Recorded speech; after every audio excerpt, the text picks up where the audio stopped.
bientôt 30 ans que Pascal Laurent est installé ici, à Saint-Herblon, près de Rennes. Son exploitation, qui emploie jusque 22 personnes au plus fort de la saison, produit 1800 tonnes de tomates par an pour être vendues en gros.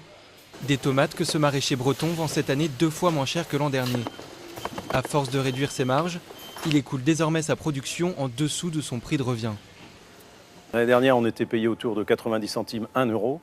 C'était le prix à peu près moyen de tout le mois d'août et le mois de juillet, c'était même un peu plus haut. Et là, on est à 40 centimes depuis 2 mois. Ce qui veut dire qu'on est autour de 50 000 euros la semaine de moins. Comme tous les producteurs de tomates, de concombres et de salades, Pascal Laurent a été particulièrement touché par l'épidémie de la bactérie E. coli, qui a incité les consommateurs à délaisser ses légumes. Mais au-delà de cette épidémie, l'ensemble des maraîchers français s'inquiètent surtout de la concurrence des producteurs étrangers. Une concurrence qu'ils jugent déloyale auprès des grandes surfaces françaises. Premier visé, les Espagnols, accusés d'exporter des fruits et légumes à prix cassés, car produits sans respecter les normes européennes. On se demande si la filière va tenir et s'il y aura des producteurs de tomates en France, parce qu'on va se faire manger par la concurrence étrangère qui n'est pas déjà...